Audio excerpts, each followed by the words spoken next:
Good morning, it's the 15th of January already. It's basically 1/26th of the year is finished. It's the way I look at things. Now, here you've got David Weegenaar. I'm from New Zealand, Christchurch, New Zealand, the southernmost point of the most colonised country south of everyone else. So I'm in the South Island, but there's also another island in New Zealand, which is Stewart Island. Now, apparently, people that live in Invercargill, which is the southernmost point of the South Island, I want to say tournament, but South Island, what am I saying? South Island, blah, blah, blah, blah, blah, blah, blah, blah, blah, blah. The South Island's southernmost city, which is Invercargill, apparently they don't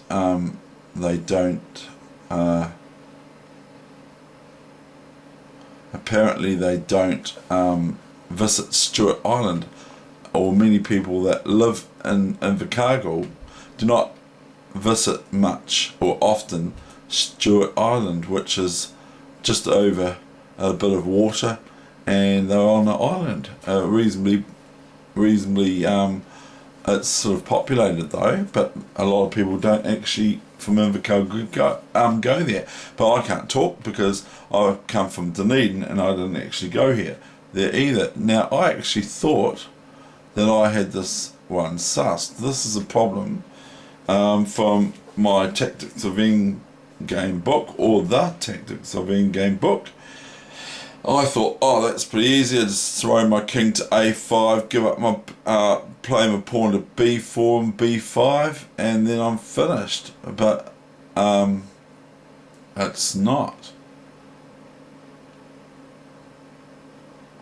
But the king, if it's on its own, has only got 2 squares anyway, apart from the pawn moves. So I thought that, I just wall myself in with this, so I'm not quite seeing it yet. I wish I did. Maybe it's to get rid of that, it's not even that. I'm trying to work this problem out, see, or scheme, which is what I say to do in endgames. Scheme, you don't do all these big plans or anything anymore, and go pawn hunting. You go on the pawn hunt, you go crazy for pawns at this part of the game, but I can't quite see it yet.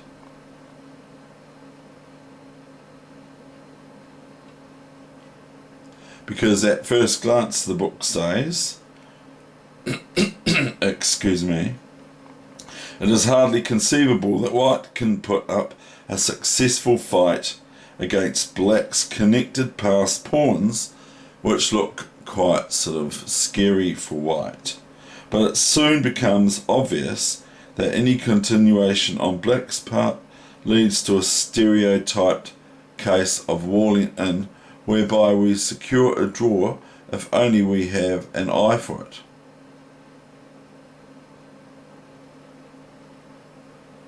Now,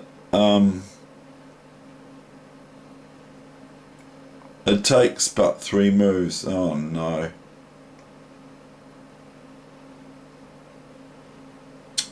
Oh darn. I was wanting to put my king on a5, but the bishop goes there, and then you go b4. It only takes 3 moves, so it's basically white just finishes the game off with this. Queen, we'll go queen, and then here, end of story, game over. It's a draw. It doesn't matter what black does, it's a draw. And this would be so frustrating for black, especially if they've played so well. They've poured over the game for some 500 hours, you know, in real life it would be about 500 hours, so this is this would really annoy you. So this is taken from a study from I.C. Campbell, 1855. I don't know what his initials I.C. stand for, but it's Campbell, 1855.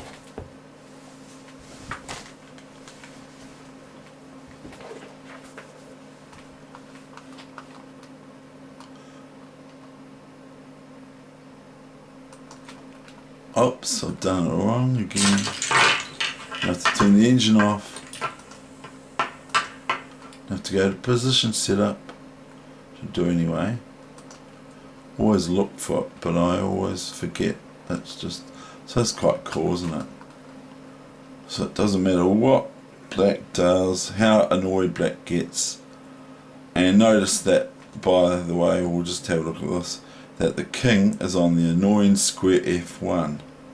Now if the king wasn't there and it was, say, F2, then black would now have, I'm not sure, did we? Yeah, black would now have Queen F1 check, mate. Okay, so that's the annoying thing about it. The king's in the way, darn, you'd be so, ugh. And that's what chess or Zugzwang does. Or when the compulsion to move or not to move happens, or when someone can get a draw like this against you when you've had such a great game, you've built up such a beautiful position, and all of a sudden they kind of swindle you by finding a draw, and there's nothing you can do about it. It's like when you're going to get checkmated and the writing is all over the wall, there's nothing you can do about it sometimes. But here you can do things, and that sort of gets me, at least, and I'm sure other people, are just sort of, oh, what sort of thing. It just, what? Oh no! Oh darn, why didn't I think of that? Why didn't I think about my king was in check? I had a good position, I was winning, I was a queen up, and I didn't even get a draw out of it. I lost because I left my king on pre, which is very funny as well at the same time, because yeah, I'm meant to be heard saying I don't often leave my king in check. So there's the other aspect of it. I've never liked exams and all that sort of thing, because I perform well outside of exams, but the important thing about exams is you have to do them. But I've always when I'm under the spotlight or when I'm being screened like that, always it gets me going, so I can perform well without the pressure, but that's the pressure. So I don't know, I'm just sort of waffling. But anyway, here's this position. Now we're going to clear the board. We're going to now do another one. So it's lovely weather here in Christchurch, New Zealand. And it's funny, when I was in Wellington, leaving at it was about 8 AM on the Thursday, the 12th, the Friday, the 13th, Friday the 13th, land. But anyway, it was about 8 AM there, and the weather wasn't great. It was good, and it was good in Wellington, but they said on the instruments for the temperature for destination for Christchurch, which is where I was going back to, which only takes 33 minutes to fly, and it takes about at the moment the Kaikoura Road along the main South Island route from Christchurch to Picton, which is the port to go over to Wellington, which is in the North Island, the bottom city of the North Island of New Zealand, Wellington. The Cook Strait there, which is named after Captain James Cook, that the the road from Christchurch to Picton Harbour kind of thing to go over to Wellington is partly closed. Now it takes about 4 hours normally to drive up to Picton, 4 comfortable plus hours, 4.5, 4, 5, don't quote me on it. But at the moment, because of the earthquakes that happened in Kaikoura, which I felt when I was in Dunedin, and my sister was here from Perth, and it was only just a wee slight movement, and she was freaking out, and she wanted to get under the table and everything. I thought it was kind of funny and sweet at the same time, because I thought, what? This isn't an earthquake? Get real. It's like going to some hot country, and I'm still speaking about the weather, aren't I? Anyway, they said that the weather in Christchurch, when I was there on Friday, the 13th, they said that the weather in Christchurch is 13 and cloudy, and I got to Christchurch and it was absolutely striking blue sky, and at the time it was about 8:30, and the weather, the temperature was 16, and it got quite warm on that Friday. So I found that fascinating, that considering that the day before in Wellington, the Thursday the 12th, it looked like winter. If I didn't know any better, I would have sworn that the day on Thursday for weather in Wellington was definitely winter, if I didn't know any better, like I said. So yeah, that's all good, but Wellington's got a nice feel to it, but it does suffer from being windy, and apparently there's a lot of pilots from planes do not fly into Wellington because they detest it. And it's also a bit precarious, the actual landing strip, because it is. But when I got to Wellington and I was walking around Wellington, we were just walking around the shops and that sort of thing, just before the lightning tournament with him and I, and we went walking around, and it was quite cool because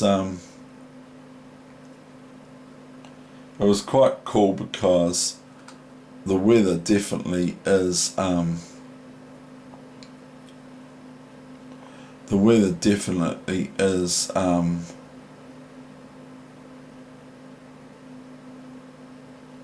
just looking at this position, the weather definitely is really windy. That's what I'm going to say. The weather there is definitely windy. So anyway, here we've got this position, and this is it. And it says this is A and K, Anatoly Karpov, basically. A and K, not really. I don't know how to say the last name. I'll just go Savichev.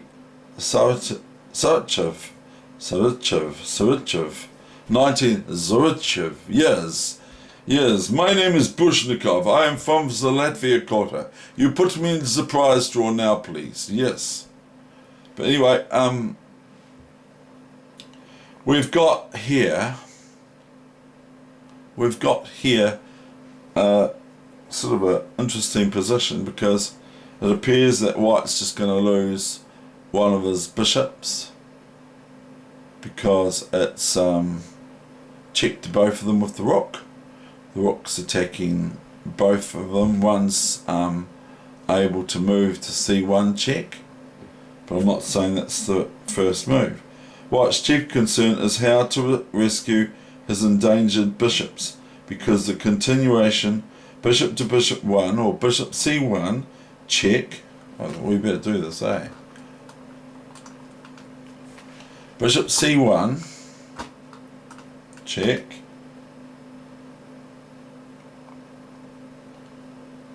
King to knight 6 threatens the pin rook to knight 8 or rook to b1 after the bishop moves.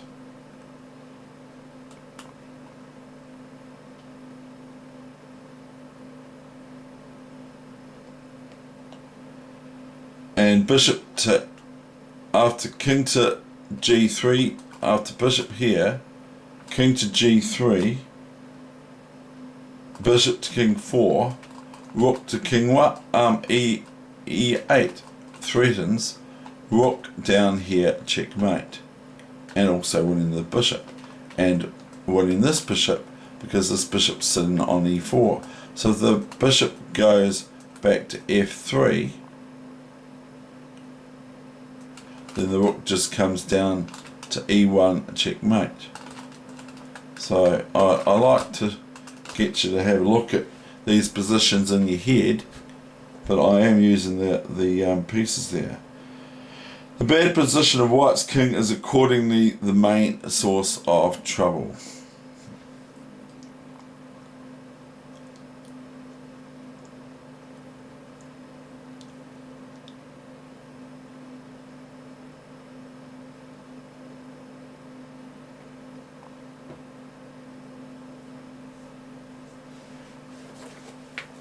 So what does white do?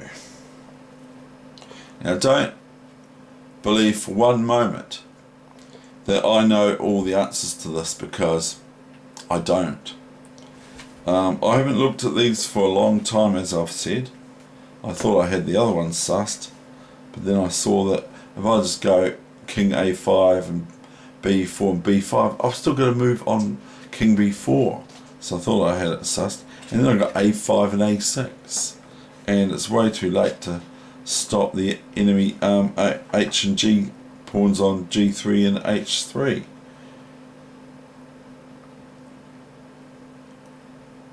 I thought I remembered that.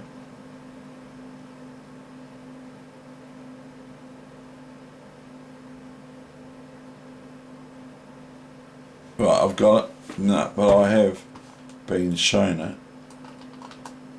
Pawn to knight g3, check. Forces bishop takes. If king takes, then bishop here, and all of a sudden it's check to the king, and the rook is lost. Now, if black allows this bishop to be taken on h4, white has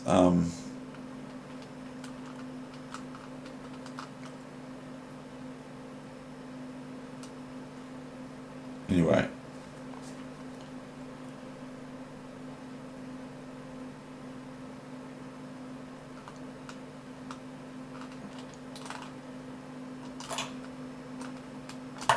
bishop c1 check, and my wee 9-year-old friend would, it's sad too at the same time, would probably see all this.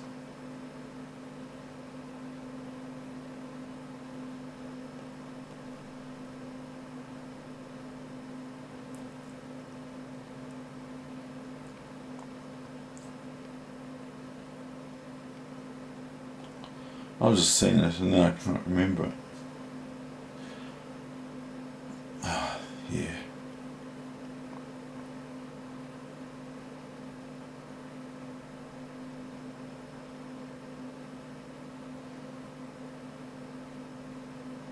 Oh, that's quite cute. That's bishop h1. Rook here.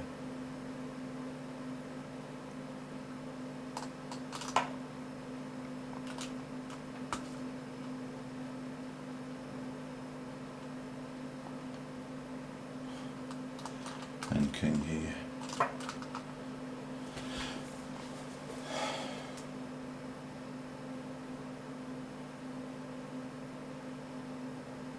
And now it says obviously that if rook takes c1, black stalemates white, but it says that any other continuation would permit white to bring his bishop into safety.